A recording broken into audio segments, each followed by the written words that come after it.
நான் என்ன வீடியோ போட்டாலும் சாரீ ட்ராப்பிங் வீடியோ போடுங்கன்னு நிறைய பேர் கேட்குறீங்க. உங்களுக்காக தான் இந்த வீடியோ. பிகினர்ஸ் கூட ரொம்ப ஈஸியாக சாரீ ட்ராப்பிங் பண்ணுற மாதிரி சின்ன சின்ன டிப்ஸோட ஃபுல்லாக காமிக்க போகிறேன். இதில் நான் சொல்கிற சின்ன சின்ன விஷயங்கள் மட்டும் கரெக்டாக பண்ணினா போதும். நீங்களும் சாரியை பர்ஃபெக்டாக ட்ராப் பண்ணலாம். ஸோ வீடியோவை ஸ்கிப் பண்ணாமல் பாருங்கள். கண்டிப்பாக யூஸ்ஃபுல்லாக இருக்கும்.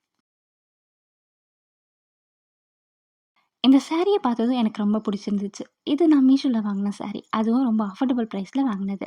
ரீசெண்டா எனக்கு பாட்டில் கலர் ரொம்ப பிடிச்சிருக்கு. இந்த கலர் நம்ம ஸ்கின் டோனை நல்லா என்ஹான்ஸ் பண்ணி காட்டும். சாரியோட கலரும் அதில் இருக்கிற டிசைனும் ரொம்ப எலகண்ட்டாக இருக்குது. இந்த சாரியை பார்த்ததும் எனக்கு தோணுது, கோவிலுக்கு போகும்போது இது கட்டினா ரொம்ப நல்லாயிருக்கும். அந்த மாதிரி ஒரு சிம்பிளான ட்ரெடிஷ்னல் வைப் இருக்குது. முக்கியமாக இது ரொம்ப லைட் வெயிட்டாக இருக்குது. சாரி ஹெவியாக இல்லாதனால கேரி பண்ணுறதுக்கும் கம்ஃபர்டபுளாக இருக்கும். இன்னொரு நல்ல விஷயம் என்னென்னா, இதில் ப்ளீட்ஸ் எடுக்கிறது ரொம்ப ஈஸியாக இருக்குது. ஸோ உங்களுக்கு சாரீ கட்ட தெரியலனா, பிகினர்ஸாக இருந்தீங்கன்னா கூட இந்த மாதிரி லைட் வெயிட் சாரியில் ட்ரை பண்ணி பாருங்கள். ப்ளீட்ஸ் ஈஸியாக வரும், சாரியும் மேனேஜ் பண்ணுறது ஈஸியாக இருக்கும். இந்த சாரீக்கு நான் இப்போ ஸ்ட்ரெச்சபிள் ப்ளவுஸ் தான் யூஸ் பண்ணியிருக்கேன். எனக்கு ஃபிட்டிங் ரொம்ப பர்ஃபெக்டாக இருக்குது. சாரீக்கும் ப்ளவுஸ் நல்லா மேட்ச் ஆகுது. சிம்பிளாக இருக்கணும், கம்ஃபர்டபுளாக இருக்கணும், அதே டைமில் கொஞ்சம் ட்ரெடிஷ்னல் எலகண்ட்டாக இருக்கணும்னு நினைக்கிறவங்களுக்கு இந்த மாதிரி சாரீ நல்ல ஆப்ஷனாக இருக்கும். ஃபர்ஸ்ட் நம்ம சாரீ கட்ட ஸ்டார்ட் பண்ணுறதுக்கு முன்னாடி இந்த ஸ்கர்ட்டை கரெக்டாக பொசிஷனில் கட்டிக்கணும். சாரீ கட்டும் போது ஸ்கர்ட் ரொம்ப லூஸாகவும் இருக்கக்கூடாது, ரொம்ப டைட்டாகவும் இருக்கக்கூடாது. கம்ஃபர்டபுளாக வெயிஸ்டில் ஃபிட் பண்ணிக்கோங்க. ஃபர்ஸ்ட் நம்ம இந்த ஸ்கர்ட்டை ரைட் சைடில் நாட்டு வர மாதிரி கட்டிக்கோங்க. ஏன்னா சாரியை ரைட் சைடில் இருந்து தான் ஸ்டார்ட் பண்ண போகிறோம். அப்போது நாட்டு ஒரு சைடில் இருந்தால் சாரீக்குள்ளே ஈஸியாக மறைஞ்சிடும். ஃப்ரண்ட்டில் நாட்டு இருந்தால் சாரீ மேலே கொஞ்சம் பல்காக அன்னிவனாக தெரியும். ஸோ ரைட் சைடில் நாட்டு வச்சு வெயிஸ்ட்டை கம்ஃபர்டபுளாக ஃபிட்டாக பண்ணிக்கோங்க. ரொம்ப டைட்டாக கட்ட வேண்டாம். சாரீ வெயிட்டை தாங்குற அளவுக்கு செக்யூராக இருந்தால் போதும். ஸ்கர்ட்டை வெயிஸ்ட்டில் கரெக்டாக ஃபிட் பண்ணிவிட்டு நம்ம ஹைட்டுக்கு லென்த் கரெக்டாக இருக்கான்னு ஒரு தடவை செக் பண்ணிக்கோங்க. ரொம்ப மேலே கட்டிட்டா சாரீ லென்த் கம்மியாகிடும், ரொம்ப கீழே கட்டிட்டா ஃப்ளோரில் ட்ராக் ஆகும். ஸோ ஹேங்கலுக்கு கம்ஃபர்டபுளாக இருக்கிற மாதிரி கட்டிக்கோங்க. நெக்ஸ்ட் நம்ம சாரியோட முந்தானை எதுன்னு ஃபஸ்ட்டு பார்த்துக்கலாம். முந்தானை நாம் லெஃப்ட் சைடுக்கு வர மாதிரி இருக்கணும். அந்த முந்தானையோட எண்டை தான் ஃபர்ஸ்ட் நம்ம உள்ள டக்கின் பண்ண போகிறோம். ஸோ சாரீ எடுக்கும்போதே முந்தானை எது, அதோட எதுன்னு கரெக்டாக ஐடென்டிஃபை பண்ணி வச்சுக்கோங்க. அப்போ சாரீ கடை ஸ்டார்ட் பண்ணும்போது கன்ஃபியூஷன் இருக்காது. சில சாரீ கொஞ்சம் ஷார்ட்டாக இருக்கும், அப்போ ஃப்ரண்ட்டில் ப்ளீட்ஸ் கொஞ்சம் கம்மியாக வரும். ஸோ நம்ம பாடி சைஸ்க்கு ஏற்ற மாதிரி ஸ்டார்டிங் பாயிண்ட்டை கொஞ்சம் அட்ஜஸ்ட் பண்ணிக்கலாம். லீனாக இருக்கீங்கன்னா ரைட் கார்னர்லேருந்து ஸ்டார்ட் பண்ணலாம். மீடியமாக இருக்கீங்கன்னா கொஞ்சம் தள்ளி ஸ்டார்ட் பண்ணுங்கள். சப்பியாக இருக்கீங்கன்னா இன்னும் கொஞ்சம் தள்ளி ஸ்டார்ட் பண்ணலாம். இப்படி ஸ்டார்ட் பண்ணுற பிளேஸை அட்ஜஸ்ட் பண்ணினா ஃப்ரண்ட்டில் ப்ளீட்ஸ் நல்லா வரும். ரொம்ப மேலவும் வைக்க வேண்டாம், ரொம்ப கீழவும் வைக்க வேண்டாம். ஃபிங்கர் லைட்டாக தெரிகிற மாதிரி வச்சுக்கோங்க. அதுக்கப்புறம் சேம் ஹைட்டை மெயின்டைன் பண்ணி சாரியை ஹிப் கிட்ட பிடிச்சி சேம் டைமில் உள்ள டக்கின் பண்ணிக்கோங்க. அப்போது ஃபுல் சாரியும் ஒரே லெவலில் நீட்டாக இருக்கும். அப்படியே சாரியை சுற்றி எடுத்துகிட்டு வரணும். அப்போ உள்ள டக்கின் பண்ணுறப்போ சேம் ஹைட்டாக மெயின்டைன் பண்ணிவிட்டு டக்கின் பண்ணுங்கள்.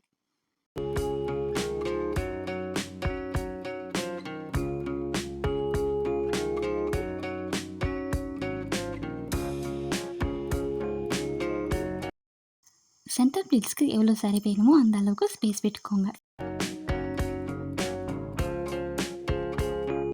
லெஃப்ட் சைடில் கொஞ்சம் டக்கின் பண்ணிவிட்டு அப்படியே சாரியை மறுபடியும் சுற்றி எடுத்துகிட்டு வரணும். அதுதான் நாம் ஜஸ்ட் ப்ளீட்ஸ் வைக்கிற ப்ளேஸ். இப்போ முந்தானியோட எண்டுக்கு வந்துடணும். முந்தானியோட லெஃப்ட் சைடில் இருந்து தான் ப்ளீட்ஸ் எடுக்க ஸ்டார்ட் பண்ணணும். ஃபர்ஸ்ட் ப்ளீட்டை உங்கள் ஷோல்டருக்கு ஏற்ற மாதிரி எடுத்துக்கோங்க. ஃபர்ஸ்ட் ப்ளீட் எப்போவுமே கொஞ்சம் பெருசாக இருக்கணும். அதுக்கப்புறம் வர ப்ளீட்ஸ் எல்லாமே ஃபர்ஸ்ட் ப்ளீட்டை விட கொஞ்சம் சின்னதாக எடுத்துக்கோங்க. அப்படி பண்ணினா சைடில் இருக்கிற ப்ளீட்ஸ் வெளியே தெரியாமல் நீட்டாக உள்ளேயே இருக்கும். இல்லைனா சைடில் ப்ளீட்ஸ் எல்லாம் வெளியே தெரிகிற மாதிரி இருக்கும். ஸோ இந்த மாதிரி சைஸ் அட்ஜஸ்ட் பண்ணி ப்ளீட்ஸ் வச்சுக்கோங்க. நான் எப்படி கையை வச்சு ப்ளீட்ஸ் எடுக்கிறேன்னு பாருங்கள். அதே மாதிரி நீங்களும் கையை வச்சு ஸ்லோவாக ப்ளீட்ஸ் எடுத்துக்கோங்க. ஸ்பீடாக பண்ண வேண்டாம். அப்போ தான் ப்ளீட்ஸ் எல்லாம் சேம் சைஸில் நீட்டாக வரும்.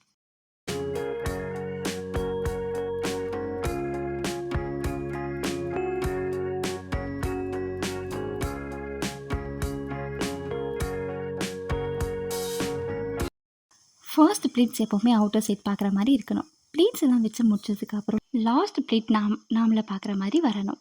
அப்படி இருந்தால் தான் ஜஸ்ட் கிட்ட ப்ளீட்ஸ் வைக்கும் போது கரெக்டாக செட் ஆகும். ஸோ ப்ளீட்ஸ் எடுக்கிறப்பவே அதுக்கேற்ற மாதிரி கொஞ்சம் அட்ஜஸ்ட் பண்ணி வச்சுக்கோங்க. எல்லா ப்ளீட்ஸும் அரேஞ்ச் பண்ணிவிட்டு முந்தானை கீழே பின் போட்டுக்கோங்க. அப்போ தான் ப்ளீட்ஸ் கலையாமல் அப்படியே நீட்டாக இருக்கும்.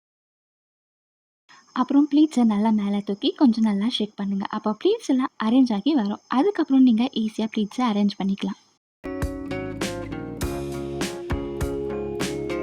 பின்னாடி ப்ளீட்ஸ் எவ்வளோ வைக்கணும்னு தெரியலனா ஃபர்ஸ்ட் ப்ளீட்டை இந்த மாதிரி மடித்து வச்சுக்கோங்க. அப்போ பின்னாடி நம்ம எவ்வளோ ப்ளீட்ஸ் வைக்கணும்னு ஒரு ஐடியா கிடைக்கும்.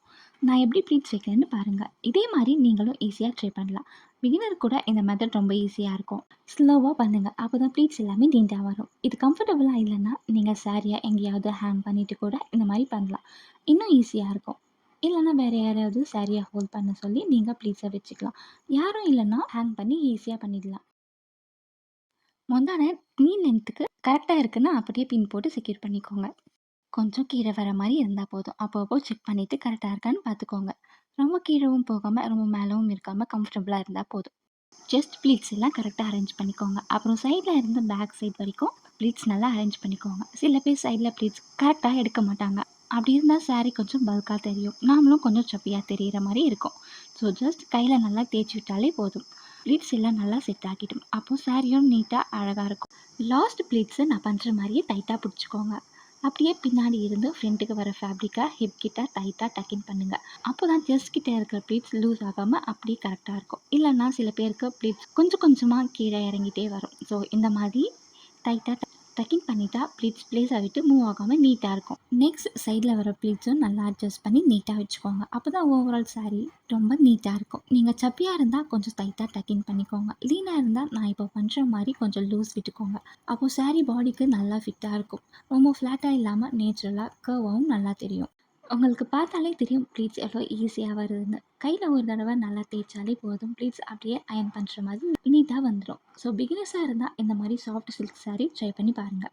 ப்ளீட்ஸ் வைக்கிறதுக்கு ரொம்ப ஈஸியாக இருக்கும். பின்னாடி சாரீ கொஞ்சம் மேலே போயிடும். அதை நல்லா அட்ஜஸ்ட் பண்ணி கொஞ்சம் கீழே கொண்டு வந்துக்கோங்க. அப்போது சாரீ ஃபுல்லாக சேம் லெவலில் நீட்டாக இருக்கும்.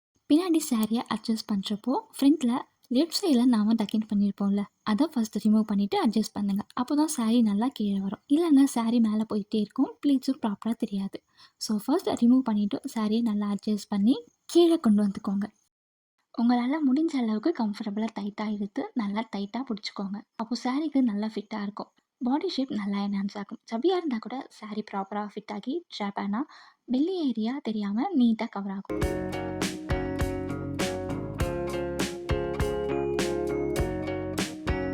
நல்லா டைட்டாக பிடிச்சி அங்கே ஒரு பின் போட்டு செக்யூர் பண்ணிக்கோங்க. அப்போ சாரீ மூவ் ஆகாமல் நீட்டாக அப்படியே இருக்கும். நெக்ஸ்ட் நம்ம சென்டர் ப்ளீட்ஸ் வைக்க போகிறோம். ப்ளீட்ஸ் லெஃப்ட் சைடில் இருந்தும் ஸ்டார்ட் பண்ணலாம், ரைட் சைடில் இருந்தும் ஸ்டார்ட் பண்ணலாம். இப்போ நான் லெஃப்ட் சைட்லேருந்து ஸ்டார்ட் பண்ணுறேன். ஃபர்ஸ்ட் ப்ளீட் கொஞ்சம் பெருசாக வச்சுக்கோங்க. அதுக்கப்புறம் வர ப்ளீட்ஸ் எல்லாமே குட்டி குட்டியாக வச்சுக்கலாம். இப்படி ஃபர்ஸ்ட் ப்ளீட்ஸ் பெருசாக வச்சா நம்ம எக்ஸ்ட்ராவாக சைடில் டக்கின் பண்ண வேண்டிய ஃபேப்ரிக் இருக்காது. ப்ளீட்ஸும் நீட்டாக சென்டரில் வந்துடும். நீங்கள் ரைட் சைட்லேருந்து ப்ளீட்ஸ் வைக்க போகிறீங்கன்னா ஃபர்ஸ்ட் ப்ளீட்ஸ் கொஞ்சம் பெருசாக வச்சுக்கோங்க. லெஃப்ட் சைட்லேருந்து ப்ளீட்ஸ் வைக்க போகிறீங்கன்னா லாஸ்ட் ப்ளீட்ஸ் கொஞ்சம் பெருசாக வச்சுக்கோங்க. அப்படி பண்ணினா தான் ப்ளீட்ஸ் எல்லாம் கரெக்டாக சென்டரில் வரும். நிறைய பேர் ஃபர்ஸ்ட் ப்ளீட் சென்டருக்கு வராமல் சைடில் போயிட்டோம். இந்த சின்ன விஷயத்த கரெக்டாக பண்ணினா அந்த ப்ராப்ளம் உங்களுக்கு வராது. ப்ளீட்ஸும் நல்ல சென்டரில் நீட்டாக இருக்கும்.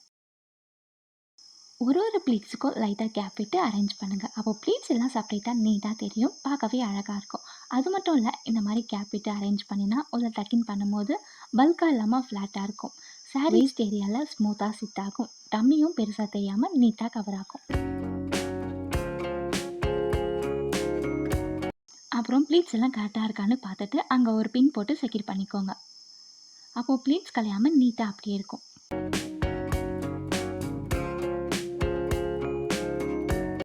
பின் பண்ணதுக்கப்புறம் சென்டர் ப்ளீட்ஸை அப்படியே விட்டுட்டு சைட் ப்ளீட்ஸ் எடுத்துக்கலாம். சைடில் ரொம்ப நிறைய ப்ளீட்ஸ் எடுக்க வேண்டாம்.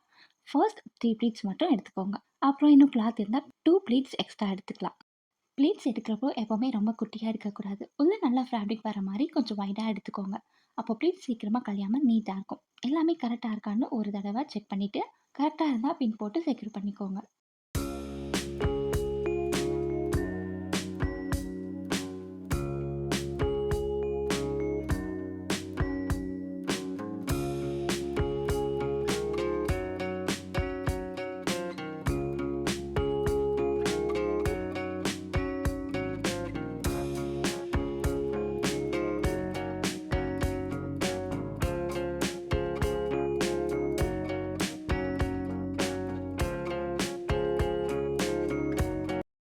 ப்ளீட்ஸ் எடுத்துகிட்டு ஒரு தடவை ஷேக் பண்ணுங்கள். அப்போது ப்ளீட்ஸ் எல்லாமே நல்லா அரேஞ்ச் ஆகிடும். உங்களுக்கே பார்த்தாலே தெரியும் ப்ளீட்ஸ் எவ்வளோ அழகாக வந்திருக்குன்னு. யாரும் இல்லாதப்போ கூட இந்த மாதிரி ஈஸியாக பண்ணிக்கலாம். அப்புறம் ப்ளீட்ஸை உள்ள டக்கின் பண்ணிக்கோங்க. நான் எப்போவுமே ஃபிங்கர் தெரியாத மாதிரி தான் டக்கின் பண்ணுவேன். அப்போது சாரீ நல்லா செக்யூராக இருக்கும். நடக்கும்போது பார்க்கவே நீட்டாக அழகாக இருக்கும். எக்ஸ்ட்ராவாக இருக்கிற ஃபேப்ரிக் பின்னாடி டக்கின் பண்ணிக்கோங்க. அப்புறம் செஸ்ட்டில் இருக்கிற ப்ளீட்ஸ் எல்லாம் நல்லா அரேஞ்ச் பண்ணி கரெக்டாக சிட் ஆகுதான்னு செக் பண்ணிக்கோங்க. சாரீ கட்ட ஸ்டார்ட் பண்ணுறதுக்கு முன்னாடி ப்ளவுஸ் ஃபிட்டிங் செக் பண்ணுங்கள். ப்ளவுஸ் லூஸாக இருந்தால் ப்ளீட்ஸ் கரெக்டாக செட் ஆகுறது ரொம்ப கஷ்டம். என்ன ஸ்கர்ட் டைட்டாக இருக்கணும், ஆனால் அன்கம்ஃபர்டபுளாக இருக்கக்கூடாது. ரொம்ப லூஸாக இருந்தால் சாரீ வெயிட்டில் கொஞ்சம் கீழே வந்துடும். டக்கின் பஞ்ச் ஹைட் ஃபுல் சாரீக்கும் சேமாக இருக்கணும். இதுதான் ஃபைனல் லுக்கை நீட்டாக இருக்கிறதுக்கு மெயின். வெளியே போகும்போது சைடில் எதுவும் தெரியாமல் நீட்டாக இருக்கணும்ல, அதுக்கு ஃபர்ஸ்ட் ப்ளீட்டை விட்டுட்டு செகண்ட் ப்ளீட்டை ப்ளவுஸோட சேர்த்து ஒரு பின் போட்டுக்கோங்க. அப்போது ட்ராவல் பண்ணும்போது காற்றடிச்சாலும் சாரீ ரொம்ப மூவ் ஆகாமல் ப்ளீட்ஸும் அப்படியே நீட்டாக இருக்கும். பின் யூஸ் பண்ணுறப்போ ரொம்ப விசிபிளாக போடாதீங்க. ஸ்மால் சேஃப்டி பின் யூஸ் பண்ணினா நீட்டாக இருக்கும். ஷோல்டரில் பின் பண்ணும்போது ரொம்ப டைட்டாக பின் பண்ணாதீங்க. கொஞ்சம் நேச்சுரலாக ஃபால் இருந்தால் தான் சாரீ எலகண்ட்டாக தெரியும். வாக்கிங் டெஸ்ட் பண்ணுங்கள். சாரீ கம்ப்ளீட்டாக கட்டிட்ட அப்புறம் 2-3 ஸ்டெப்ஸ் நடந்து பாருங்கள். ஏதாவது புல் ஆகுதா, ப்ளீட்ஸ் மூவ் ஆகுதா, கீழே வருதான்னு ஈஸியாக தெரிஞ்சிடும். ஸோ பிகினர்ஸ் நீங்கள் சாரீ கட்ட பயப்படாமல் இந்த மெத்தடில் ஒன்ஸ் ட்ரை பண்ணி பாருங்கள். ஃபர்ஸ்ட் டைம் கொஞ்சம் டைம் எடுக்கும், பட் ப்ராக்டிஸ் பண்ணினா ரொம்ப ஈஸியாக வந்துடும். இப்போ நம்ம சாரீ கம்ப்ளீட்டாக ரெடி. ஃபர்ஸ்ட் டைம் சாரீ கட்ட ட்ரை பண்ணுறவங்க கூட இந்த மெத்தடில் ஸ்லோவாக பண்ணால் ஈஸியாக பண்ணிடலாம். எனக்கு இந்த சாரியில் ப்ளீட்ஸ் வைக்கிறது ரொம்ப ஈஸியாக இருந்துச்சு. உங்களுக்கும் யூஸ்ஃபுல்லாக இருக்கணும்னு நினைக்கிறேன். இந்த சாரீ உங்களுக்கு எப்படி இருந்துச்சுன்னு கமெண்ட்டில் சொல்லுங்கள். இந்த வீடியோ யூஸ்ஃபுல்லாக இருந்தால் லைக் பண்ணுங்கள். உங்கள் ஃப்ரெண்ட்ஸுக்கும் ஷேர் பண்ணுங்கள். இன்னும் நிறைய ட்ராப்பிங், பியூட்டி அண்ட் யூஸ்ஃபுல் வீடியோக்கு சேனலை ட்ரை பண்ணி சப்போர்ட் பண்ணுங்கள்.